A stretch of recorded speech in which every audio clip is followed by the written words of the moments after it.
Tara at samahan nyo naman po ako. Pupunta tayo ngayon sa Agdalene Shrine. Hello Kapango, it's me, Luna. Another day, another mini vlog. Nagayak pala kami Kapango galing sa President Roa. So bumiyahe kami mga 10 minuto papunta dito sa barangay ng Dulangan, Pilar Capiz. At alam nyo ba Kapango, ang Agdalene Shrine ay isang sikat na pilgrimage site dito sa kanilang lugar sa Dulangan. At alam mo din ba na kilala ito bilang tahanan ng isa sa pinakamataas na statwa ng Our Lady of the Miraculous Medal sa Pilipinas? Yes, Kapango, ang estatwa ni Mama Mary ay may taas itong 50 hanggang 85 feet at nakatayo sa ibabaw ng Agdalene Hill Chapel. At kung nakikita ninyo sa video ko Kapango, kitang-kita natin ito mula sa malayo habang ikaw ay nagbabiyahe. At ang Agdalene Shrine Kapango ay dinadayo ito ng libo-libong deboto, particular tuwing unang Sabado ng buwan or first Saturday para sa mga healing mass at mga panalangin. Maraming mga deboto ang naniniwala sa mga himala ng pagaling at mga biyaya mula sa Birheng Maria. Matatagpuan lang natin ito Kapango sa itaas ng burol ng Pilar Capiz kung saan tanaw ang magandang baybayin ng Pilar Bay. Ang tanong, Kapango, paano pumunta mula sa Roa City? Simple lang po, kailangan mo lang sumakay sa bus or sa van galing sa terminal papuntang istansya Iloilo. At syempre, bago kayo sumakay, sabihan nyo lang po yung driver or ang conductor na sa Agdalene Shrine kayong manaog,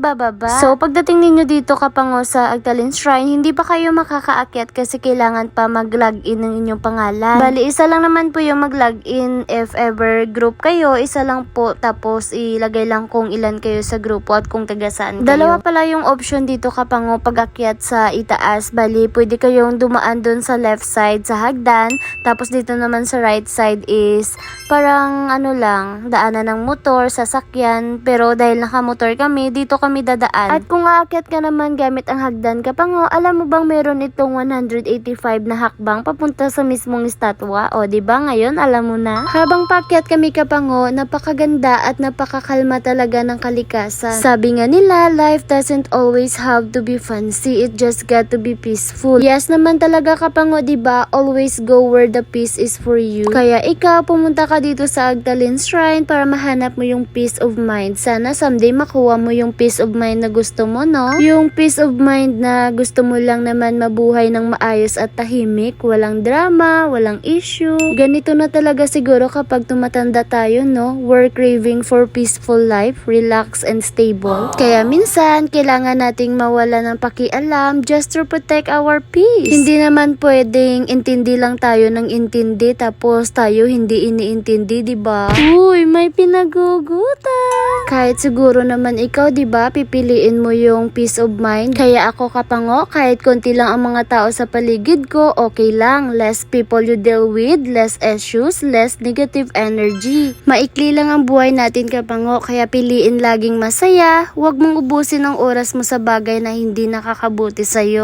Kasi sa edad natin, hindi na lahat ng tao kailangan mong i-please. Piliin mo lang ang taong totoo sa'yo. Hindi lahat ng success Kapango ay tungkol sa pera. Minsan, peace of mind at stable mental health, panalo ka na. Diba, mas tahimik, mas masaya, hindi naman kailangan lagi kang involved sa kung anong bagay. Walang katumbas yung kasiyahan kapag tahimik ang buhay. Kaya ikaw, always choose your peace, ha? Bye!